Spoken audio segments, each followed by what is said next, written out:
Good morning, Miss Sally. Good morning, ma'am. Okay, Miss Sally, can you tell me about yourself? Yes, ma'am. My name is Sally Solano.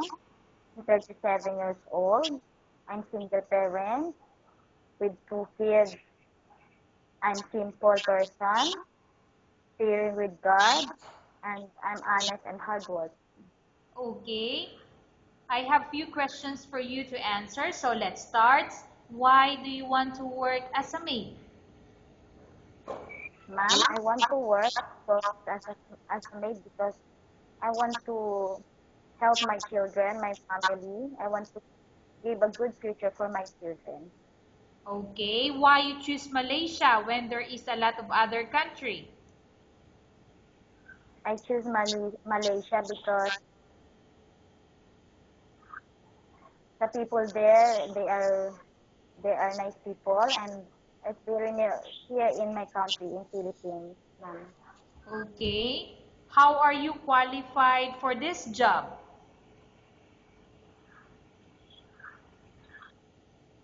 Ma'am, I am qualified because I'm hardworking and flexible, and most especially have uh, have fear to God and honest person.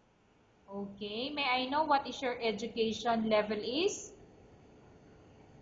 Ma'am, I'm college graduate. Okay, so what is your recent working experience? Ma'am, my recent experience in Lebanon, year 2004 to 2006. I finished contract for 2 years. Okay. May I know what is your position when you work in Lebanon? My position there is cleaning the house, cooking, washing the clothes. Okay. Have you worked abroad before? Yes, ma'am, in Lebanon. Okay. Can you please tell, okay, it's in Lebanon. So how many years and months you worked in Lebanon? Ma'am, I worked there for 2 years and 2 months. Okay. Do you have experience of taking care of baby? Yes, ma'am, And whose for baby my own are, children. okay, your children. How about elder or older people? Do you have the experience to take care? Yes, ma'am.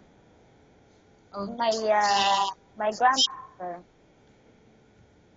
Okay, so how old that time your grandmother when you take care of her? My grandmother is 8 years old and she is bedridden. Okay. Do you have any other special skills? Yes, ma'am. Cook. I do cooking and ironing, ma'am. Okay. Are you willing to learn new skills? Yes, ma'am. Are you willing to And work with a family where the mother-in-law or any relative stay together? yes, ma'am. Currently, are you still working now? No, ma'am. I'm job now. Okay. Do you know how to cook? Yes, ma'am. What sort of food can you cook? I, ma'am, I cook Filipino food Okay, like for example, what Filipino food that you can cook? like adobo, sinigang, kara- chicken curry, and spaghetti, and a lot more, ma'am. Okay, are you aware that you will have to do washing, cleaning, ironing, and cooking? Yes, ma'am. From all the house chores like cooking, cleaning, ironing, and washing, which do you like most? I like, ma'am, I like cleaning, ma'am. Okay, if ever you were selected to work in Malaysia, who will take care of your kids? Ma'am, the one who will take care of my kids is my sister, ma'am. You are not allowed to use handphone or cell phone during working hours. Yes, ma'am. You are only allowed to use handphone or cell phone after you finish all the works and when going to bed. Yes, ma'am. You are strictly needed to surrender the handphone to your employer in the morning, and your employer will return back to you once you're going to bed. Yes, ma'am. If ever your employer finds out that you're abusing your handphone and it's affected your work performance, your employer will confiscate your handphone and you're not allowed to hold it anymore. Instead, your employer will allow you to call to your family 3 times in a month. You're only allowed to bring normal phone and you're not allowed to bring smartphone. Are you agreed for the terms and condition? Yes, ma'am. Are you agreed to the rules and regulation for the handphone? Yes, ma'am. How many years is the contract as you agreed and understand? 2 years and more than. Okay. Can you describe for me your ethics or your attitude? Yes, ma'am. My attitude is just a simple. I'm just a simple and hardworking ma'am. Okay. How can you assure to us that you will work hard in Malaysia?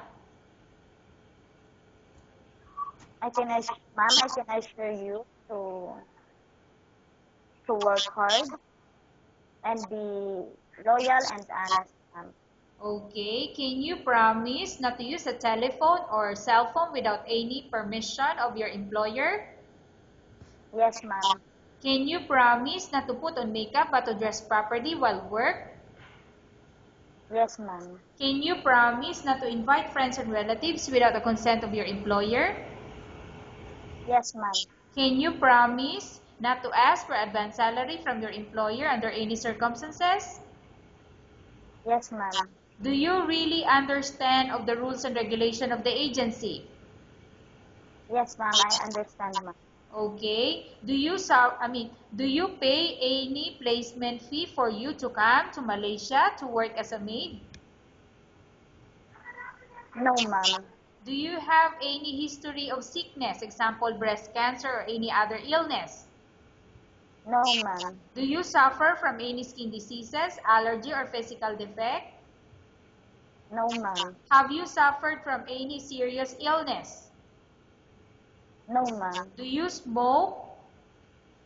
No, ma'am. Do you have any tattoo in your body? No, ma'am. Do you take any prohibited drugs before? No, ma'am. Have you have you undergone any operation or surgery? Yes, ma'am.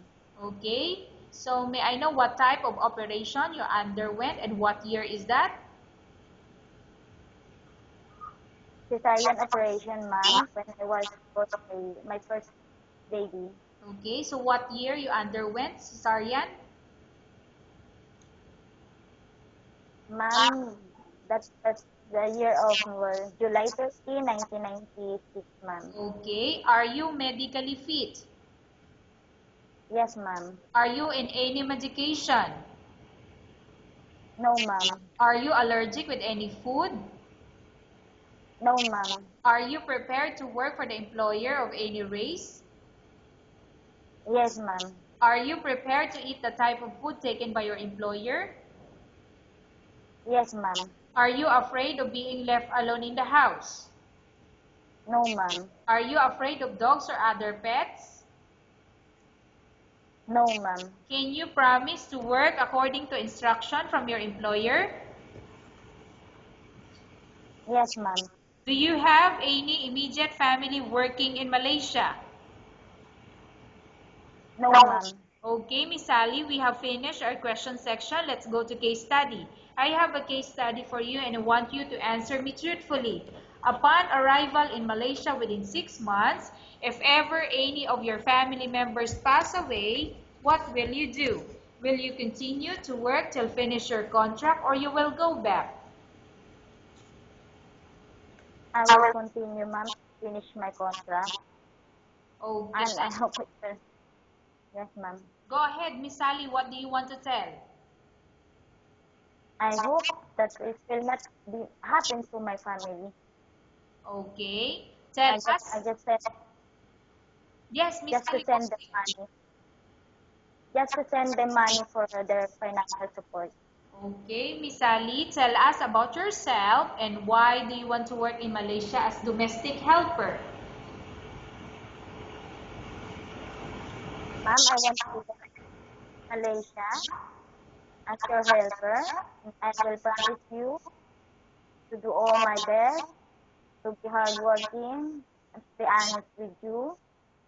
And I will follow and obey all the rules and regulations, Okay, Miss ma'am. Ali, what do you want to tell to your employer who watching your video? Ma'am, I hope you can help me, and I hope ma'am you can choose me as your helper. I will promise you, ma'am, if you choose me now, I will go tomorrow.